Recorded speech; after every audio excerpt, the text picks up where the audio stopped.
Did you know that over 60% of sector skills councils achieve long-term sustainability in some countries by diversifying their revenue streams? But how do they do it? The secret lies in innovation and self-reliance.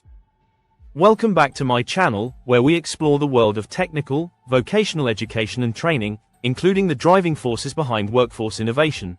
If you're new here, don't forget to hit the subscribe button and click the bell icon so you never miss an update.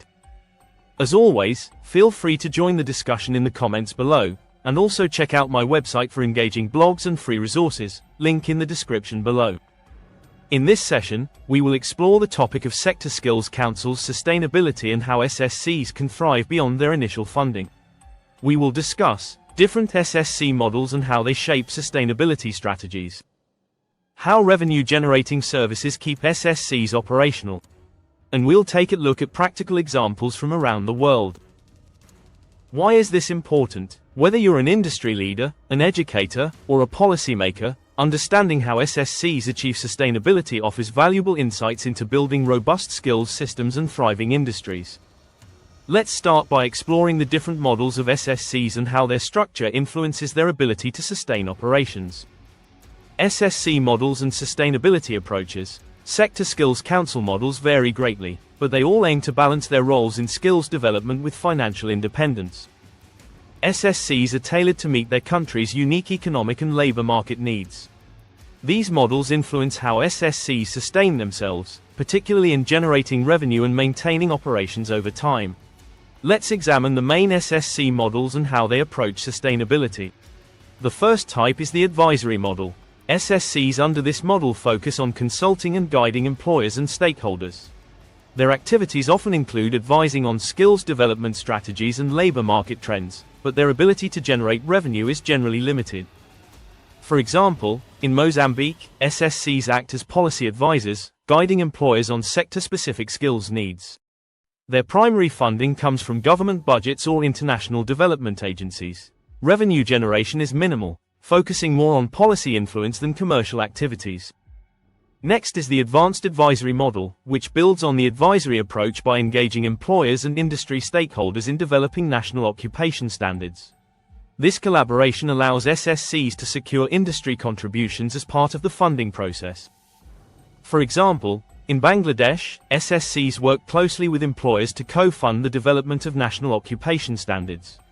By aligning standards with industry requirements, SSCs secure financial backing from the private sector, reducing the dependence on public funding and enabling more sustainable operations. The active role model takes a more hands-on approach. SSCs under this model generate revenue by offering certification, accreditation, and assessment services. These services provide a reliable income stream while ensuring industry-aligned skills development.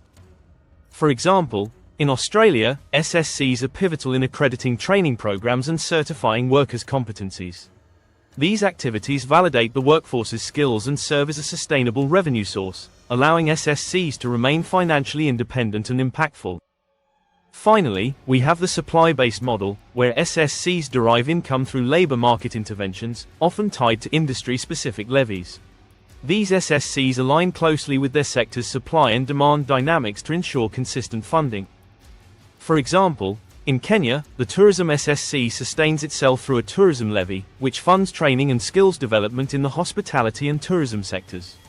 This approach ensures a steady revenue stream directly linked to industry activity, making it a highly sustainable model. These models highlight how SSCs adapt to their environments, balancing service delivery with financial sustainability. Advantages of self-sustainable SSCs. One of the most significant achievements of sector skills councils is becoming self-sustainable. Beyond financial independence, self-sustainability offers several key advantages that enhance an SSC's impact and long-term relevance. Let's consider some of these benefits. First and foremost, self-sustainable SSCs reduce their dependence on government funding. This financial independence allows them to operate without overly relying on fluctuating budgets or political changes. For example, SSCs in Australia fund their operations primarily through accreditation and membership fees, ensuring they can continue delivering value even during periods of reduced public funding. Self-sustainability also enables greater flexibility in operations and long-term planning. SSCs can focus on proactive strategies that align with industry needs and technological advancements without being tied to government timelines or restrictions. For example, in Singapore, SSCs within the Skills Future framework have the flexibility to pilot innovative training programs and rapidly respond to emerging trends like artificial intelligence and green skills.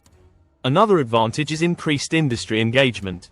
Employers are more likely to participate in SSC activities when they see tangible value, such as access to certifications, bespoke training, or labor market intelligence. For example, in South Africa, SSCs generate industry buy-in by offering targeted solutions to address skills gaps, making employers active contributors to their sustainability. Finally, self-sustainable SSCs achieve better alignment with market needs. When SSCs generate revenue, they are incentivized to stay relevant, innovative, and closely attuned to industry demands. For example, in Kenya, the tourism SSC tailors its training programs to evolving sector needs, such as sustainable tourism practices, ensuring the industry remains competitive while supporting the SSC's financial model. From reducing dependence on public funding to fostering stronger industry relationships, the advantages of self-sustainable SSCs extend far beyond financial stability.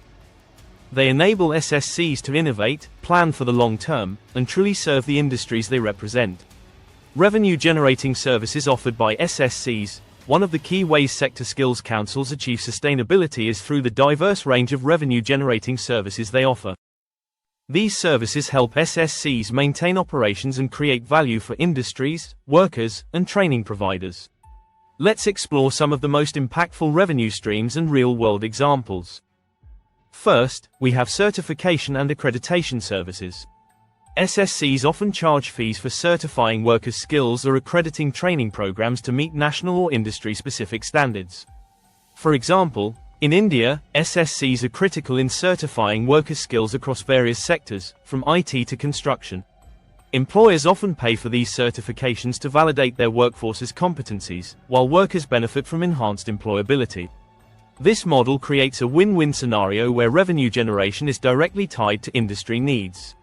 Another major revenue stream comes from assessment and training services, where SSCs design and deliver bespoke training programs or conduct assessments to evaluate workers' competencies. For example, Singapore's Skills Future initiative integrates assessment and training as part of its SSC activities. Workers and employers pay fees to access these tailored training solutions designed to address emerging industry trends like artificial intelligence and green skills. This ensures both workforce readiness and financial sustainability for the SSCs involved. Many SSCs secure consistent funding through employer levies and membership fees. These revenue streams are tied directly to the industries they serve, creating a shared investment in workforce development.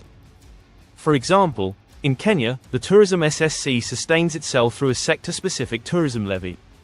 This levy, collected from industry participants, funds training and skills development initiatives in the hospitality sector, ensuring the SSC has a reliable income stream while supporting industry growth. Finally, SSCs often offer customized training and consultancy services to meet the specific needs of employers or sectors.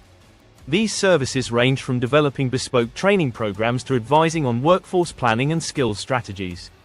For example, South Africa's sector education and training authorities generate revenue by providing tailored training solutions for industries like manufacturing and finance.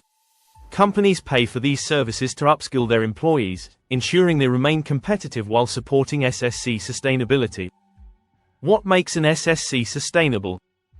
A diverse revenue portfolio that balances affordability with income.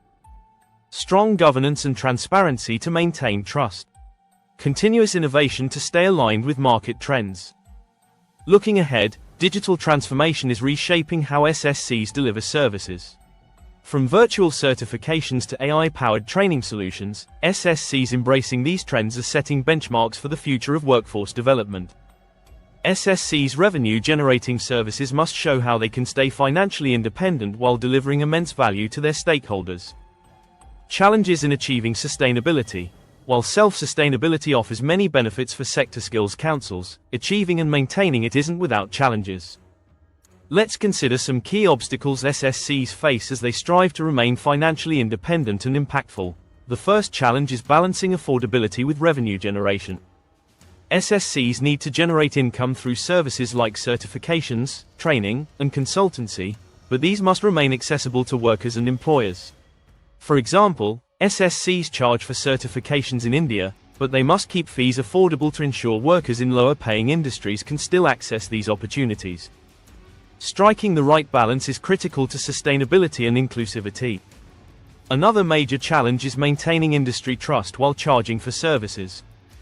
Employers may initially resist paying for services they once received for free, especially in sectors with thin profit margins. For example, in South Africa, SSCs address this by demonstrating the return on investment through tailored training solutions and measurable workforce improvements. Building and maintaining trust ensures employers see value in their contributions. The final challenge is the need for strong governance and transparency. Self-sustaining SSCs must manage their finances responsibly and demonstrate accountability to their stakeholders. For example, in Singapore, Skills Future SSCs have established robust governance frameworks to ensure funds are used effectively. Regular reporting and stakeholder involvement build confidence and reduce concerns about mismanagement. From balancing affordability to maintaining trust and ensuring transparency, these challenges highlight the complexities of achieving sustainability for SSCs. However, these obstacles can be overcome with the right strategies, governance, and industry partnerships. How can SSCs transition to sustainability? Assess current revenue streams, identify gaps and opportunities. Engage industry stakeholders, build partnerships for co-funding services. Pilot revenue-generating services, test initiatives like certifications or levies. Monitor and adapt, use feedback to refine offerings. SSC sustainability isn't just about funding, it's about delivering value through innovation, collaboration, and aligning with industry needs. From India's certifications to Kenya's levies, successful SSCs showcase diverse paths to thriving operations. The sustainability of SSCs is a cornerstone of workforce development. SSCs can continue driving economic growth and employment opportunities by staying relevant and adaptive. Thank you for watching. Don't forget to like, subscribe, and visit my website for more insights and resources. What are your thoughts on SSC sustainability in your country or sector? Share your ideas in the comments. I'd love to hear from you. Until the next session, keep growing and expanding your knowledge and skills.